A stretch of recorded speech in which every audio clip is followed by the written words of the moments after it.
আসসালামু আলাইকুম।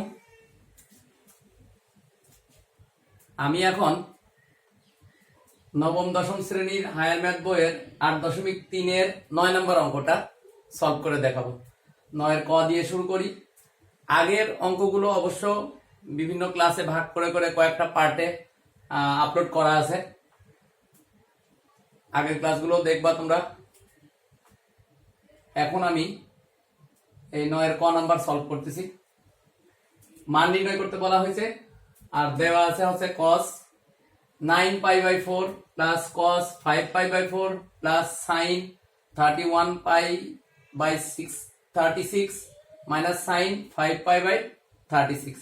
এখন অঙ্ক আসলে সামনে পাওয়ার পরে বা প্রশ্ন দেখার পরে কিভাবে শুরু করব সেই জিনিসটা আগে ভালো করে একটু বুঝে নিতে হয়, একটু ভালো করে একটু খেয়াল করে দেখতে হয় আমি কোন প্রসেসে গেলে আমার অঙ্ক সলভের দিকে আমি যেতে পারবো বা সলভ করতে পারবো, সেইভাবে শুরু করতে হয়। কারণ অবশ্যই এর পূর্ব জ্ঞানগুলো আগের ক্লাসগুলোতে বা আগের, যেমন এটা 9 নাম্বার, তাহলে এর আগের অঙ্কগুলো 8 আছে, 7 আছে, তো সেই অঙ্কগুলোর সাথে কিন্তু এগুলো রিলেটেড। তো ওই অঙ্কগুলোতে যেহেতু আগের সলভ করা হয়েছে, তাহলে ওই জ্ঞানগুলো আমরা এখানে কাজে লাগাবো। তো এখানে আমাদের বোঝাই যাচ্ছে যে 4 আর উপরে আছে 9π, তো অবশ্যই এটা হচ্ছে অপ্রকৃত ভগ্নাংশ। তো অপ্রকৃত ভগ্নাংশ হলে অবশ্যই যেহেতু পাই আছে, এটা হচ্ছে স্থূলকোণ বা তার থেকে বড়, সূক্ষ্মকোণের থেকে বড় আর কি। এটাও তাই, যেহেতু অপ্রকৃত ভগ্নাংশ সূক্ষ্মকোণের চাইতে বড়, এটা সূক্ষ্মকোণের চাইতে 5, হ্যাঁ এটাও সূক্ষ্মকোণের চাইতে বড়। এইটা আবার এটা একটা সূক্ষ্মকোণ ছোট্ট, যদি আমরা পায়ের মান যদি 180 ডিগ্রি বসিয়ে হিসাব করি তাহলে এটা মাত্র 25 ডিগ্রি আসবে। কারণ এখানে 180 বসে এটা কাটাকাটি করলে 180 আর 36 কাটলে 5, আর এই 5 গুণ করে 25 ডিগ্রি হয়। তাহলে সেই 25 ডিগ্রি, আর এখানে হওয়ার কথা 5 31 155 ডিগ্রি হওয়ার কথা। তো এইভাবে আর কি। আর এটা তো অবশ্যই পাই থেকেও বড়, এটাও পাই থেকে বড়। তো আমাদের এই তিনটার মধ্যে আমরা কাজ করব, কারণ ওইটা সূক্ষ্মকোণ, ওইটা রেখে দিব, আর এই তিনটার মধ্যে কাজ করব। কাজ করে আমরা এইগুলোকে সূক্ষ্মকোণে প্রকাশ করব। তো এখানে দেখি 4 দিয়ে 9 কে কয়বার ভাগ করা যায়। তো আমরা অবশ্যই বুঝতে পারতেছি যে 4 দিয়ে 9 কে 2 বার ভাগ করা যায়, আমরা রাফ করেও দেখতে পারি। তাহলে এখানে আমি 4 দুগুণে যেহেতু 8, 2 বার ভাগ যাবে আর 1 বাঁচবে, অর্থাৎ 1π/4। এই যে আমরা যদি লসাগু করি দেখো এটা মিলে যাবে, 4 দুগুণে 8π যোগ 1 মানে 9π। তাহলে এখানে এটাতে লিখবো আমরা cos, তাহলে এখানে ভাগ যাবে একবার, পাই প্লাস π/4। এখানেও যদি আমরা লসাগু করি দেখো এটার সাথে মিলে যাবে। আর এটাতে এখানে কিন্তু ভাগ যাচ্ছে না, তারপরেও ভাগ দিব। কিভাবে দিব, এর আগে আমি 8 নম্বর অঙ্ক করার সময় এই নিয়মটা বলছিলাম যে ভাগ যাচ্ছে না, বাট হরের অর্ধেক থেকে যদি বড় হয় তাহলে আমরা একবার ভাগ দিব। হরের অর্ধেক থেকে যদি বড় হয় তাহলে অবশ্যই আমরা একবার ভাগ দিব। অর্থাৎ 36 দিয়ে যদি 31 কে ভাগ দিতে যাই তাহলে আমরা দেখতে পাচ্ছি কি যে ভাগ যাচ্ছে না, কিন্তু এটার অর্ধেক হচ্ছে 18, 36-এর অর্ধেক 18 থেকে 31 বড়, তাই এই জন্য আমরা একবার দিব ভাগ দিয়ে। বীজগণিতের নিয়মে আমরা যদি মাইনাস করি তা -5 থাকতেছে। তাহলে আমাদের ওই এখানে লিখবো আমরা sin ভাগফল 1, তাহলে 1π, এই যে ভাগ শেষে মাইনাস আছে বলে মাইনাস দিয়ে 5π/36, আর শেষেরটা যা আছে আমরা লিখে রাখবো।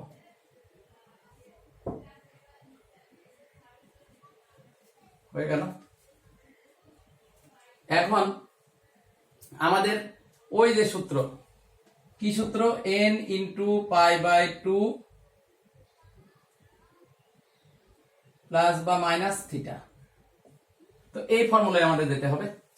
তো n × π/2, তো পাই এর নিচে যদি 2 আনতে যায় তাহলে এটাকে দ্বিগুণ করতে হবে, অর্থাৎ তখন 4 × π/2 প্লাস π/4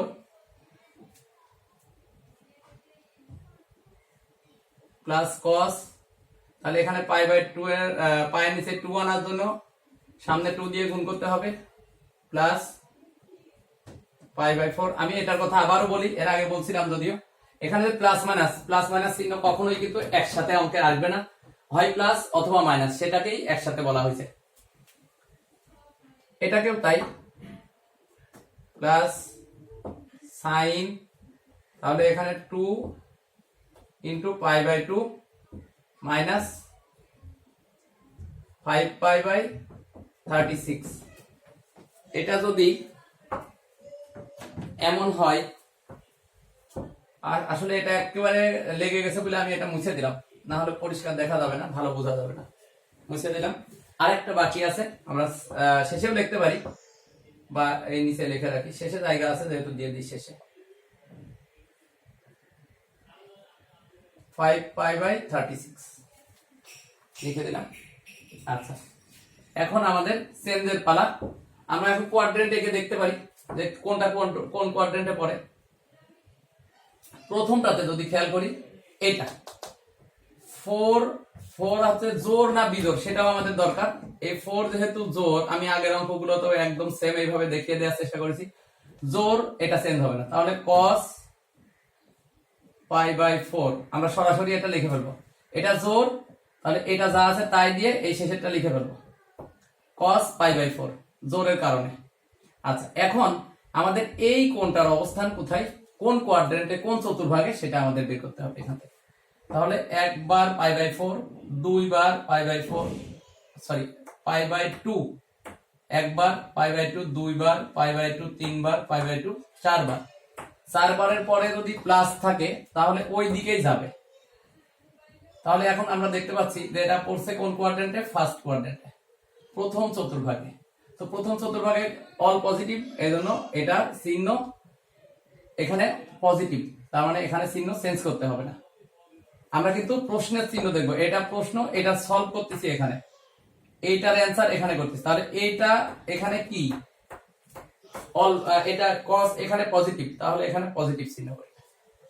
এটাকে আমরা খেয়াল করি, এই দ্বিতীয়টা, ওটার জন্য যদি আমরা কোঅর্ডিনেট নিই তাহলে কি দাঁড়াচ্ছে, 2 পাই বাই 2 আছে, তাহলে একবার দুইবার প্লাস সামথিং, তাহলে তৃতীয় কোয়াড্রেন্টে যাবে। এখন তৃতীয় কোয়াড্রেন্টে cos নেগেটিভ, এটা যেহেতু নেগেটিভ তাহলে মাইনাস চিহ্ন বসবে, এটা জোরের কারণে cos চেঞ্জ হবে না, cos পাই বাই 4। আমি চিহ্নর দিকে আগে গেছি, আবার যদি এইভাবে বলি জোর, তাহলে চেঞ্জ হবে না, cos এটা লিখে ফেলবো আগে। এরপরে এই কোণের অবস্থান কোথায়, তৃতীয় কোয়াড্রেন্টে, তাহলে এখানে নেগেটিভ হবে, অর্থাৎ cos নেগেটিভ হয়ে গেল। তারপরে আমরা যদি এখানে দেখি 3 নাম্বারটা, এটার জন্য আমি যদি এদিকে খেয়াল করি, এই যে প্রথমে জোর হওয়ার কারণে সাইন চেঞ্জ হবে না, আমরা চিহ্নটা বসালাম না, সাইন 5 পাই বাই 36 এটা লিখলাম, এই সাইন আর এটা এখানে লিখলাম। এখন এটার কোন চতুর্ভাগে পড়ছে সেটা আমরা দেখব, 2 পাই বাই 2, তাহলে একবার দুইবারের পরে যেহেতু বিপরীত চিহ্ন অর্থাৎ নেগেটিভ চিহ্ন, বা এখানে প্লাস চিহ্ন এখানে মাইনাস চিহ্ন, তো প্লাসের কারণে এদিকে ঘুরছে, মাইনাসের কারণে এদিক ঘুরবে, তাহলে সেকেন্ড কোয়াড্রেন্টে cos কি পজিটিভ, তাহলে এখানে প্লাস চিহ্ন। আর শেষেরটা তো চেঞ্জ করবো না, আমরা যা আছে তাই হয়ে গেল।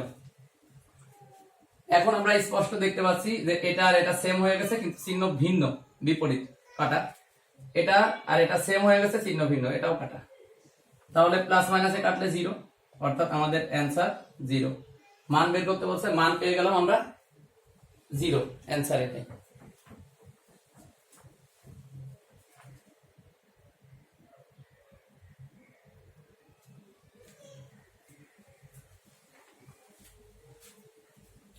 আমি এখন 9 নাম্বারের খ এই অঙ্কটা দেখাবো। তো এখানে আছে, যেহেতু মান নির্ণয় করতে বলা হয়েছে, cot pi by 20, cot 3 pi by 20, cot 5 pi by 20, cot 7 pi by 20, cot 9 pi by 20। তো এখানে প্রথম যে কাজ আমাদের, যেহেতু সবগুলো ইনটু আকারে, তো আমাদেরকে খেয়াল করতে হবে, ইনটু থাক বা প্লাস মাইনাস যাই থাক, আমাদেরকে প্রথম কাজ হচ্ছে যে আমরা দেখবো যে এগুলোকে লঘিষ্ঠ করা যায় কিনা, লঘিষ্ঠ করা যায় কিনা একটাতে যায়, এটাতে কিন্তু লঘিষ্ঠ আকারে প্রকাশ করা যায়, অর্থাৎ কাটাকাটি করা যায়। তো কাটাকাটি যদি করি, এই যে 5 দিয়ে 20 কাটলে কত থাকে 4। আমরা এই কাটাকাটিটা আগে করি।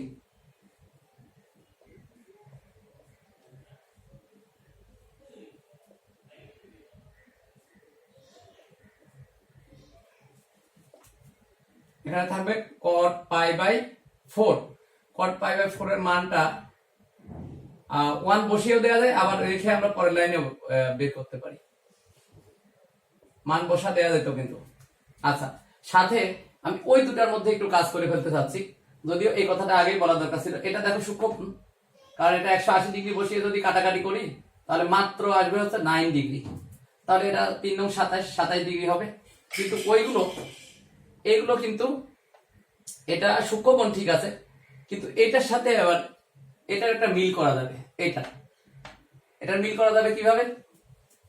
এটা হচ্ছে এর অর্ধেকের কাছাকাছি, 20 এর অর্ধেক 10, 10 এর কাছাকাছি।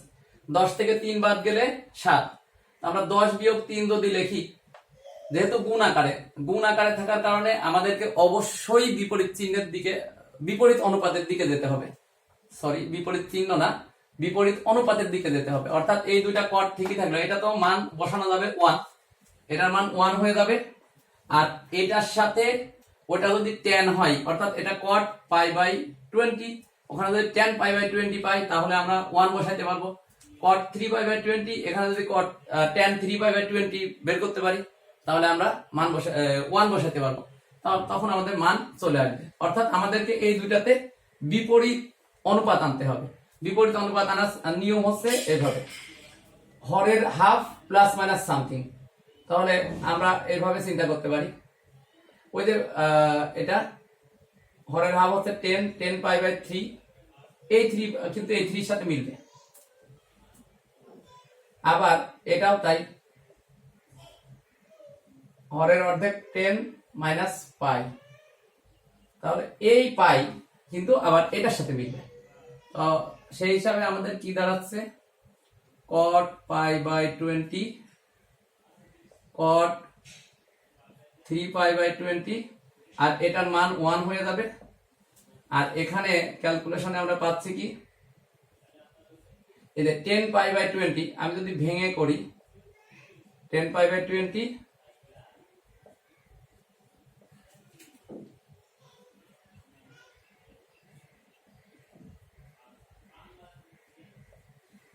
10 pi by 20 minus pi by 20, এক লাইন বাড়িয়ে দিলাম।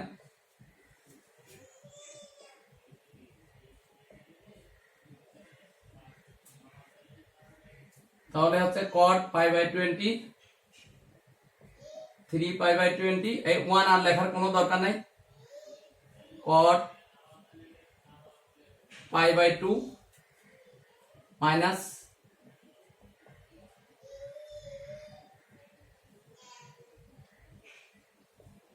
3 pi by 20, cot pi by 2 minus pi by 20। তাহলে এই যে পাই বাই 2 এর সহগ বিজোড় অর্থাৎ 1 আসছে, বিজোড় আসার কারণে এই দুটো অটোমেটিক্যালি চেঞ্জ হয়ে যাবে, অর্থাৎ tan হয়ে যাবে, তখন tan ইনটু cot 1 হয়ে যাবে।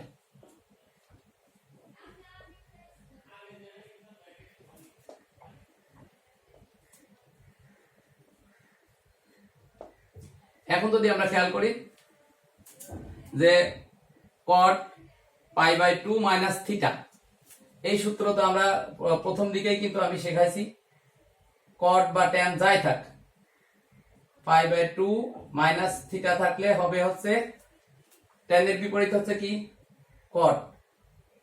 cot theta. তাহলে cot pi by 2 minus theta সমান হবে হচ্ছে tan থিটা। এটা যদি কোয়াড্রেন্ট একে আমরা দেখি তাও কিন্তু একই রকম হবে। আমি কোয়াড্রেন্ট একে দেখাই, এই যে পাই বাই 2, এখান থেকে এই পর্যন্ত হচ্ছে পাই বাই 2 আর মাইনাস থিটা, তাহলে বিপরীত দিকে আবার থিটা পরিমাণ গেল। ফার্স্ট কোয়াড্রেন্টে অল পজিটিভ, পাই বাই 2 এর সহগ 1 হওয়ার কারণে, অর্থাৎ এখানে কিছুই নাই মানে 1 আছে, এই 1 এর কারণে tan থিটা, আর অল পজিটিভের কারণে সামনের চিহ্ন প্লাস। তো সেই হিসাবে এটা হবে হচ্ছে tan 3π/20, আর ওটা হবে tan, আমরা ওটা এটাকেও থিটা মনে করব, এটাকেও থিটা মনে করব, এটাকে আমরা থিটা মনে করব, আবার এটাকেও কিন্তু থিটা মনে করব। তো π/2 - থিটা, তাহলে tan π/20। এখন cot π/20 ইন্টু tan π/20, আবার cot 3π/20 ইন্টু tan 3π/20। তো এটার মান কিন্তু 1,